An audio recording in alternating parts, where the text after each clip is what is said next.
Indonesia tuh mencetak duit 1 rupiah, 1 dolar, mirip-mirip lah. Jadi ada 1 rupiah. Dan Indonesia dulu tuh ada centnya, ada Indonesian cent. Jadi di bawah 1 rupiah tuh ada centnya, iya. Jadi gara-gara dulu Indonesia tuh ada duit sen dan ada satu Indonesian Rp, tahun 1950 dulu tuh ada kebijakan dari Menteri Keuangan kalau nggak salah, dari Syafarudin namanya orangnya tuh. Ada kebijakan namanya Gunting Syafarudin. Di tahun 1965 itu pernah ada redenominasi lagi. Apa sih?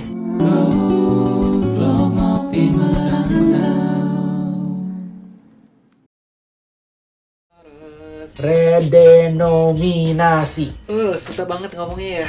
Jadi tahun 1965 ada kejadian redenominasi lagi, dan itu duit 1000 dibikin jadi 1 rupiah. Rakyat-rakyat di sana tuh pada kaget. Terus wah, ini 1000 jadi 1, 1000 jadi 1, tabungan hilang dan lain-lain. Kayak lah, ini gimana ini, tabungan aku awalnya 1 juta kenapa tiba-tiba 1000 rupiah gitu ya. Terus rakyat-rakyat kan bingung, wah ini rupiah lagi nggak stabil nih, pengen kayak gimana ini. Kalau makanan, contoh dulu beli fruity harganya 1000 rupiah, orang-orang gak jualnya 1 rupiah, kadang-kadang orang tuh dibikin 2,5 rupiah, dibikin 2 rupiah. Kenapa? Soalnya ya rupiah lagi nggak stabil, kita juga nggak tahu gitu daya tukar rupiah tuh kayak gimana. Dan orang-orang tuh mulai lose faith sama rupiah. Jadi orang-orang tuh mulai hoarding emas, mulai ya gitulah, masuk ke komoditi dan lain-lain. Soalnya mereka nggak terlalu percaya sama rupiah. Ini udah 3 kali ya sejarah terjadi, dan ini kenapa orang-orang investor-investor asing kita gitu ya, orang Indo yang dulu yang tua-tua, mereka tuh nggak terlalu percaya sama rupiah, mereka nggak terlalu mau investasi ke rupiah. Orang-orang luar negeri juga jadi kurang percaya sama rupiah gara-gara nilainya sangat tidak stabil. Itu kenapa rupiah jarang diminati, inflasi naik ya, gara-gara rupiah nggak diminati, demand and supply gitu ya. Makanya harganya 1 rupiah itu gara-gara nggak ada yang mau beli, jadi tambah worthless, ya nggak sih? Tapi dulu rupiah masih lumayan kan dulu, kalau nggak salah katanya. Dulu zaman Habibie 1 sama USD 2000. tuh 2.500 sampai terjadi kerusuhan di krisis finansial di 97. 98 nggak sih? Ya, Krisis finansialnya 97. 97 Kerusuhannya krisis 98. Bentar, intinya rupiah itu jarang diminati sama investor asing, sama orang-orang kita sendiri dan lain-lain. Kenapa? Soalnya nilai daya tukar dan lainnya tuh sangat tidak stabil. Makanya orang-orang Indonesia dulu suka hoarding emas, orang-orang luar negeri gak terlalu mau invest ke rupiah dan lain-lain ya gara-gara itu. Habibie itu sangat berjasa, soalnya dia membangun yang awalnya bank-bank itu tuh dimiliki sama badan negara, bank-bank tuh dijadiin swasta, terus dikasih subsidi dan lain-lain, dibagusin sistemnya. Meskipun dia teknik engineering gitu ya, di aerospace engineering, cuman dia ilmu ekonominya tuh sangat bagus, dimana rupiah bisa dari 16.800 jadi 7.000 rupiah dalam waktu sesingkat 1 tahun. Apa yang bisa dilakukan, kayak gimana sekarang generasi kita tuh masih muda ya, belum terlalu tahu gitu ya tentang histori rupiah. Dan kemarin tuh sempat ada iming-iming rupiah tuh mau diredenominasikan lagi, cuman rakyat-rakyat gak tahu ini dampaknya tuh apa gitu ya kalau misalnya rupiah redenominasi lagi. Jadi intinya redenominasi itu hanyalah cara cepat untuk menghilangkan nol. So bukan berarti implikasi negatifnya ke ekonomi, ke inflasi, ke sentimen investor asing gak bakal ngebikin Indonesia tuh inflasi lagi. Itu cuma cara cepat. Soalnya terbukti dari histori lama. Jadi caranya tuh gimana sekarang biar rupiah tuh lebih diminati sama investor asing. Orang lain tuh pengen investasi ke rupiah, bisa dipercaya sama investor asing. Negeri-negeri kita juga ya setidaknya bisa lebih mempergunakan rupiah untuk daya tukar jual beli. Pertama, pemerintah jangan terlalu print banyak uang rupiah terus-terusan. Soalnya bayangin aja, kita kerja keras, kita jadi buruh, kita ngegojek, kita kerja kantoran dan lain-lain untuk mendapati 1 helai rupiah. Nah, cuman ada orang di luar sana bisa dengan gampangnya ngeprint, tinggal di-print dari nggak ada apa-apanya, jadi not proof of work dan lain-lain, puff, ada duit rupiah. Kalau government ngeprint untuk insentif memperbagus ekonomi dan lain-lain ini itu, ya gimana ya, supply rupiah tambah banyak, demandnya ya segitu-segitu aja, jadinya apa ya, harganya rupiah di mata asing against mata duit asing tambah turun. Analoginya begini nih, inflasi itu. Jadi anggap kamu punya kartu Pokemon bisa mahal banget tuh, kenapa? Soalnya langka kan. Orang kartu Pokemon ini bisa di harga 100 juta misalnya. Padahal cuma sebuah kertas. Kenapa ini bisa harga 100 juta? Soalnya di dunia cuma ada satu, gitu. Jadi banyak orang yang mau, tapi cuma ada satu. Mereka rebutan siapa yang paling bisa beli kartu Pokemon ini dengan harga termahal ya segitu ya. Sedangkan kalau misalnya kartu Pokemon yang biasa gitu ya, yang Pikachu ada misalnya ada miliaran kartu Pikachu ya. Semua orang mau, misalnya kalau aku mau dapat kartu Pikachu itu gampang carinya. Ada di mana-mana kok. Jadi orang juga nge-value ini gak semahal kartu yang langka banget yang cuma ada satu gitu ceritanya. Jadi semacam kayak gitu contohnya. Kalau misalnya menurut kamu rupiah menjadi lebih kuat, apakah ini sebenarnya selalu bagus untuk negara? Enggak juga. Yang kamu sebut ini namanya apresiasi ya kalau di dalam istilah ekonomi, atau dulu aku belajar ekonomi di SMA sebutnya, kalau di Singapura appreciation. Kayaknya bahasa Indonesianya apresiasi ya. Apakah appreciation ini selalu bagus untuk negara? Belum tentu. Tergantung negara ini ekonominya bergeraknya kayak gimana. Kalau misalnya ekonomi ini bergeraknya lebih mengandalkan net export, di mana net export itu X minus M ya, export minus import. Rumus Trump lagi. Enggak, ini bukan rumus Trump, ini rumus an actual economic term gitu, X minus M sebutnya net export atau net import gitu. Kalau misalnya rupiah jadi kuat dan jadi mahal di mata orang lain, kalau kita negaranya rely ke ekspor, kalau kita lebih banyak ekspor daripada import, sebenarnya itu lebih bisa menyakiti ekonomi negara. Soalnya barang-barang produk lokal kita jadi lebih mahal di mata orang luar. Karena barang-barang kita lebih mahal di mata orang luar, orang jadi gak gimana minat beli. Oke guys, tadi podcastnya kepotong ya, soalnya aku ada hal yang aku harus kerjain. Sekarang kita lanjut. Tadi terakhir aku ngomong di mana? Aku tuh kalau nggak salah ngomong di ekspor impor Indonesia ya. Dan bagaimana kalau mata uang rupiah ini makin kuat dibanding mata uang negara lain, ini bisa jadi dua sisi nih, bisa jadi bagus, bisa jadi jelek. Jadi ini nggak straightforward answer ya, jadi nggak straightforward juga. Misalnya kalau mata uang Indonesia makin kuat, bagusnya apa? Bagusnya barang-barang impor lebih murah rasanya di Indonesia. Jadi barang-barang luar, iPhone, mobil, Toyota lebih murah. Kenapa? Soalnya rupiah makin kuat. Tapi kalau misalnya rupiah melemah juga, benefitnya apa? Benefitnya ekspor kita lebih murah di mata orang lain. Ekspor kita lebih murah di mata negara lain, mereka lebih meminatin. Enggak lah, ekspor kita lebih mahal kalau rupiah sama naik lah. Enggak, kalau rupiah makin turun. Tadi Ri ngomong naik ya? Tadi kan kamu ngomongnya naik ya. Kalau rupiah naik berarti barang luar makin murah. Kalau misalnya rupiah naik, berarti barang kita makin mahal di mata asing.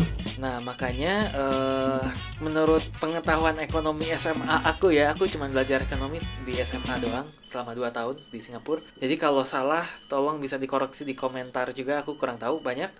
Tapi kalau misalnya kita mau memajukan economic condition Indonesia sekarang gitu ya, yang aku pelajari dulu, mungkin ada 4 faktor yang bakal nge-affect yang kita sebutnya aggregate demand-nya. Jadi 4 faktor ini apa? Konsumsi dalam negeri, kita sebutnya dulu CIG X minus M. Jadi C-nya itu consumerism, I-nya investment, G-nya government spending, X minus M itu net export. Consumerism itu tuh dari ekonomi dalam negeri, di mana orang-orang Indonesia mencintai produk dalam negeri lah istilahnya. Terus investment, perputaran uang, orang makin beli banyak barang, makin duitnya makin muter itu maksudnya. Terus kedua investment itu Indonesia tuh harus dilirik sama luar negeri sebagai investment opportunity yang menarik. Gimana caranya? Mata uang stabil yang terus gradually bagus, terus dari bisnisnya yang terjamin, terus dari OJK yang nggak bisa disuap-suap, itu investment. Terus jadi orang-orang tuh lebih mau invest ke pasar modal di Indonesia, bukan caranya seperti gunting Safarudin. Semua rakyat Indonesia harus digunting semua rupiahnya, invest ke obligasi.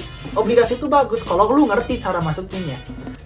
Aku juga investor lah ya. Aku bukan berarti ngomong kontribusi ke pasar modal itu jelek. Enggak. Kontribusi ke pasar modal itu sangat bagus.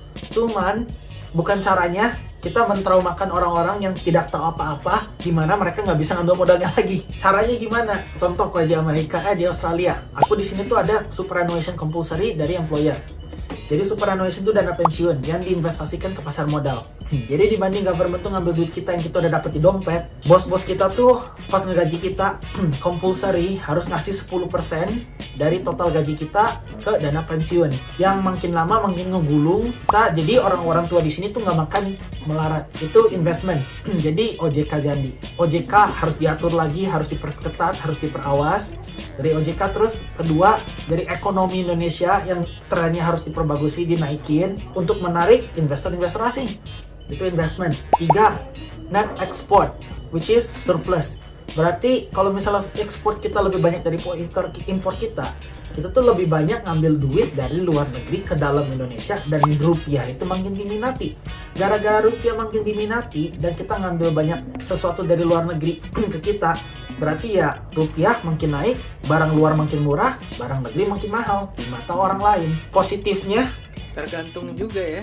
Tergantungnya itu Indonesia ini sebuah negara yang rely on net export atau rely on consumerism atau rely on investment atau rely on Indonesia tuh negara impor. Negara impor kenapa? Indonesia soalnya banyak impor dari luar negeri. Contoh beras aja ngimpor dari India.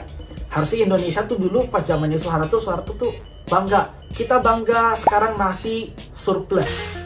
Kenapa? Soalnya sekarang kita semua rakyat bisa makan nasi lokal, semua dari lokal dan ini dari lokal. Soalnya bahan makanan pokok di Indonesia tuh nasi, dulu tuh begitu. Cuman salahnya Soeharto sekarang tuh banyak masyarakat Indonesia tuh stunting. Dan kalau misalnya dilihat dari 4 sehat 5 sempurna atau apa, nasi tuh emang lah makanan pokok dan kita sudah doktrin dari lama lah ya. Yang kita harus tahu tuh gimana cara diet yang bagus. Masyarakat Indonesia 1 out of 3 kalau nggak salah masih infant, masih baby tuh stunting. Otaknya tuh nggak terlalu ke develop full. Kenapa bisa stunting? Soalnya gizinya mereka yang kurang, bukan makan mereka yang kurang. Jadi kalau misal kita surplus nasi, ya nggak ada hubungannya. Kenapa? Soalnya kita tuh perlu yang namanya karbohidrat itu nasi, protein itu daging, kita perlu starch itu dari sayur-sayuran, terus kita perlu dairy product dari susu dan lain-lain.